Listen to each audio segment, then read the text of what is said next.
This is the College Football Connection podcast with Alvin Reed, Bradford Bruns, and Marty Jenkins on 101 ESPN.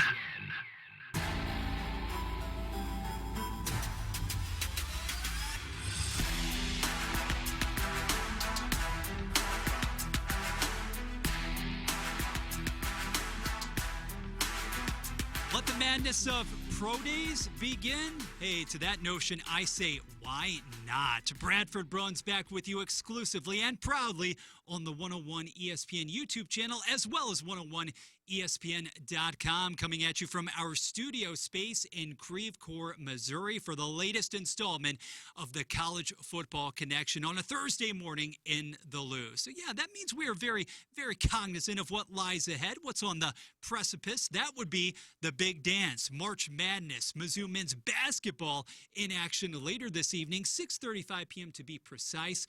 West Region style against the 11th seeded Drake Bulldogs. We are super stoked for that one. And as per usual, we're enthusiastic about carving out our own little corner of the universe when it comes to the college gridiron. It has been a tremendously busy week so far. That's an understatement, admittedly. But next week, ladies and gentlemen, honestly, the action promises to ratchet up that much more in the here and now. Of course, we would be remiss if we didn't lead with what's happening in our own backyard in a matter of hours. Tomorrow, March the 21st in Min, Missouri, it is the pro day for the football Tigers. So the esteemed likes of Luther Burden III, Theo Weiss Jr., Brady Cook, the fast rising Armand Mimbu, Johnny Walker Jr., and just a host of others will be able to get their showcase opportunities at the practice facility in front of a slew of scouts and talent evaluators in advance of that NFL draft. It'll be here before you know it. Seriously,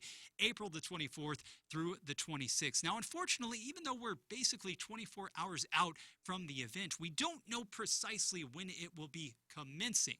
But rest assured, we know it's in the AM. That much we do know.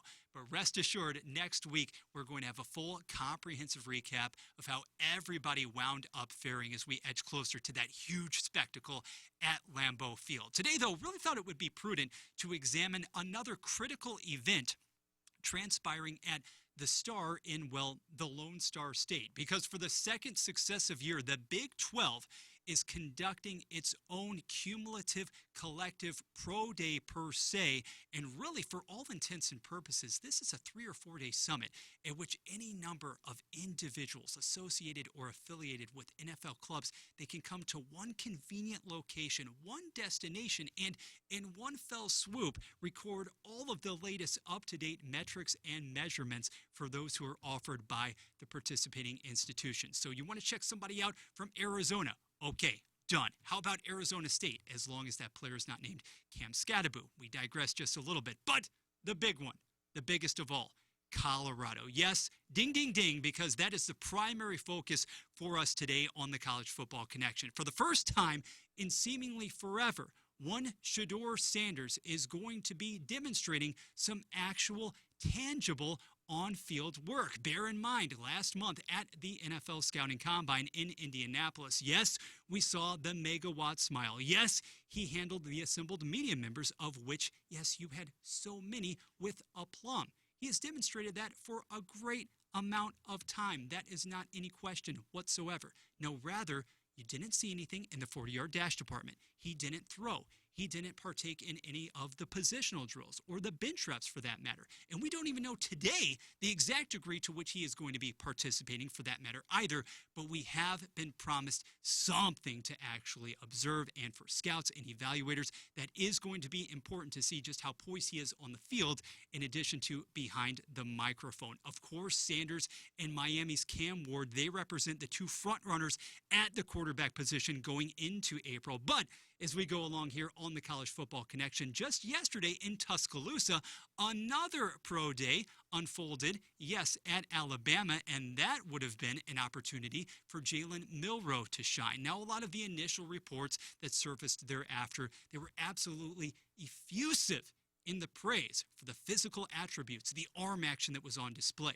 But my quandary here is, didn't we know exactly that prior to 2024, a campaign in which, mind you, the statistics and the output tailed off considerably. The physical skill set, all of that prowess, the arm, the legs, the ability to extend plays, and also to work outside of the pocket, that has never been in question for Jalen Milroe. But I believe firmly that the primary question with which clubs are going to be wrestling here in the weeks leading up to the draft is this somebody along the lines of physical specimen a la Anthony Richardson of the Colts. And what we have to operate on so far, small sample size, yes. In the professional ranks, you're talking about more of a specimen than somebody who has actually been able to demonstrate growth in the area of going through progressions, right? Making those reads and then executing the intermediate to secondary throws.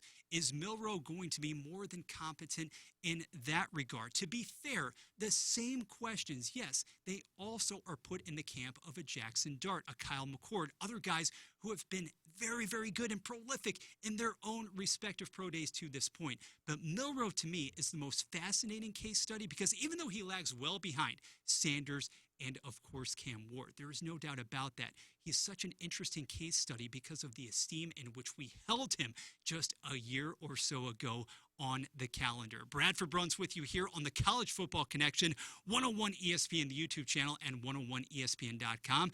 No doubt about it. We are going to be checking in with you throughout this off season of sorts because really, is there any such thing in college football today? You have spring camps across the country wrapping up. Portal windows are going to be opening anew. Speaking of the spring camp, from a Missouri standpoint as well, tomorrow is going to be the final day of spring sessions. So later today, the Mizzou faithful, hoping to hear from Caden Green, from Toriano Pride Jr.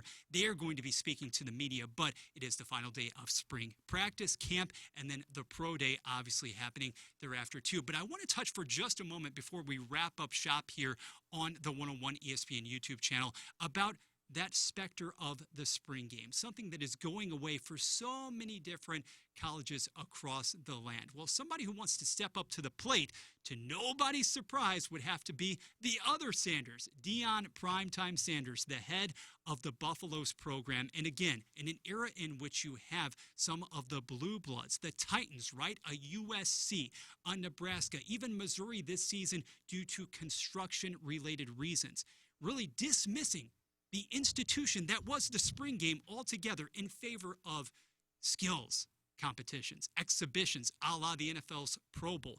Deion Sanders wants all of that smoke and then some. He came out a couple of days ago. Would love to get your thoughts in the comments section on YouTube as to what you made of his premise that his team would use this opportunity as even more fuel to better prepare itself for the 2025 season ahead. What if another legitimate opponent, a conference rival, or somebody else took up that opportunity, that invitation from Sanders to come into Boulder for a few days, to practice, and then to actually strap on the pads and get after it in a true spring game?